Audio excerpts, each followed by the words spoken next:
Hey, welcome back to Zombie Tactics. You know, in the 1960s, it was pretty common to see certain protesters with a fist in the air shouting, "Power to the people," or chanting it over and over, "Power to the people, power to the people."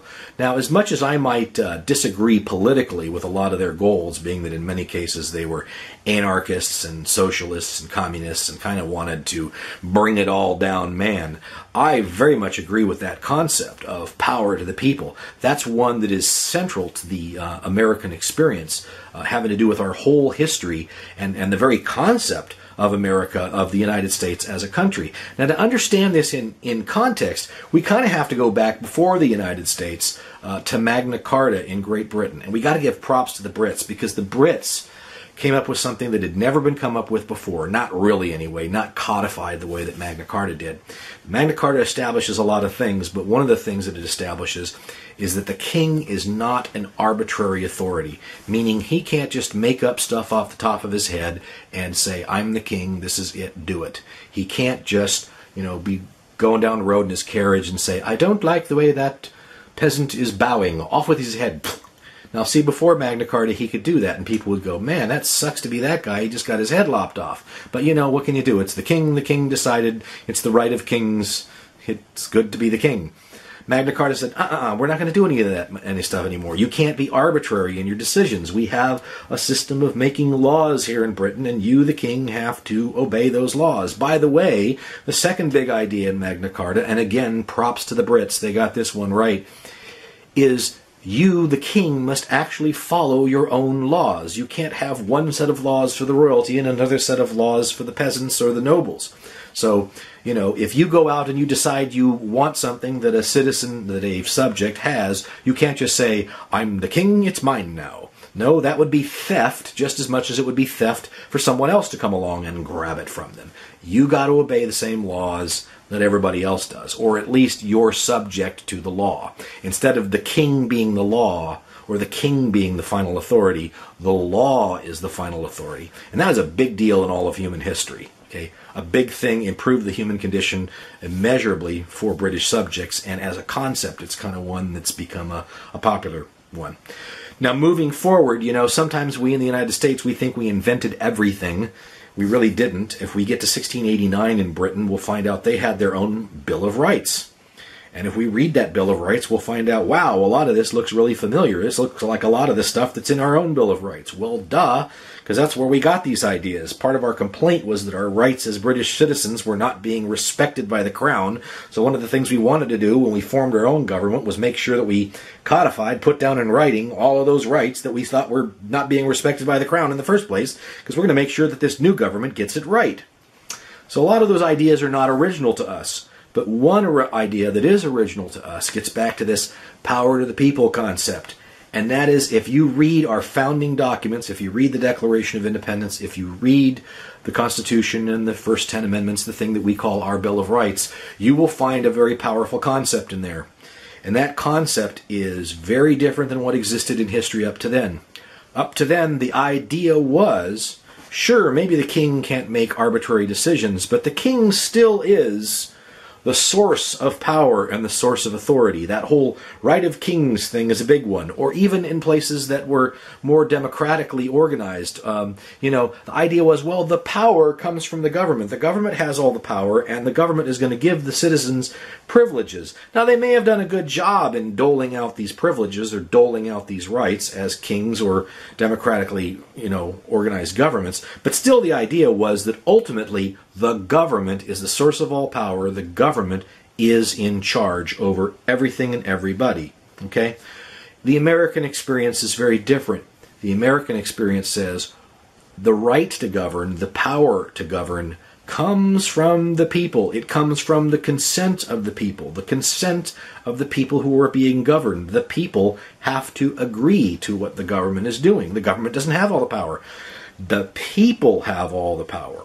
All power starts with the people, and we just lend some of it to the government to get things done for us on our behalf that we've decided we can't do for ourselves or we don't want to do it for ourselves. Now, we can have interesting discussions about where the extent of that is and what the lines are there, and part of the reasons why we can have those decisions is because we have those rights recognized by our government, and we have things like the First Amendment, the Second Amendment. We've got the right to free speech. We've got the right to freedom of association. We can, complain against the government and publish pamphlets and complain and do all that kind of stuff. We also have the ability to exercise political power through the vote. We elect representatives to govern on our behalf, and if we don't like what they're doing, well, we can elect somebody else. That's one of the ways that we can exercise political power. But this concept of power to the people comes from the idea that all power is supposed to be with the people, and the people are only lending it to government, just as we would lend our car keys to somebody. That doesn't mean we're giving them our car. We expect them to give us our car back and maybe put a little gas in it while you're at it. If our friend doesn't give us our car back, we have a way of recourse to get that car back. We have a title document, a pink slip or something. We can go to court and we can say, it's really my car, even though he's acting like it's his. That's because the power to own that car is ours. That is our ownership. We own the car. We also own all power in the country as the citizens, as the people of the United States, regardless of whether we've lent it to government or not. Now, if the government refuses to give some back, we can go to court too. We can go to federal courts, we can go to district courts, we can go to the Supreme Court of the United States, and hopefully in most cases will prevail as long as the courts respect those rights and respect that concept that all power ultimately rests with the people in the first place, and we're just lending some to government. But what happens when those courts don't respect that? Well, a lot of bad things happen. The classic example is the Dred Scott decision, where the Supreme Court of the United States decided, well, black people have no rights that any white people have to respect. That's one of the really big, horrible moments in all of human history, and frankly, that's a dark spot on America's history right there. But it just shows you that, if our only way to get our property, our power back, is to appeal to the people who may be trying to keep it from us, that's not really a great solution.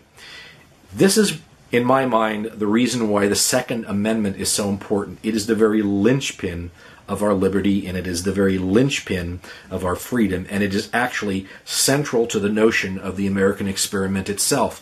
George Washington, I believe, called the Second Amendment secondary in importance only to the rest of the Constitution itself. In other words, the Constitution is really important. It makes up the government, and the only other thing that comes to the level of importance as the Constitution is that Second Amendment, and we need to keep it. Why?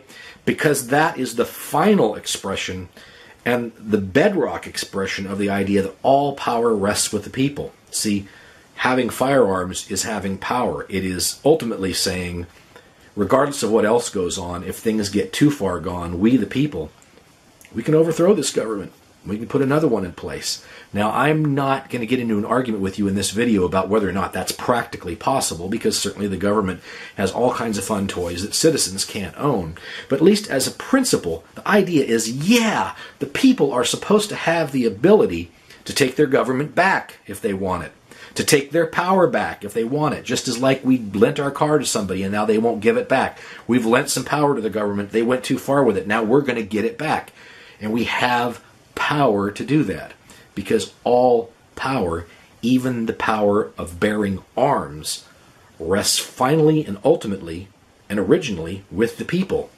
This is why the Second Amendment is not just some interesting idea about whether people can have guns for sporting purposes or hunting or for self-defense or even as a hedge against tyranny.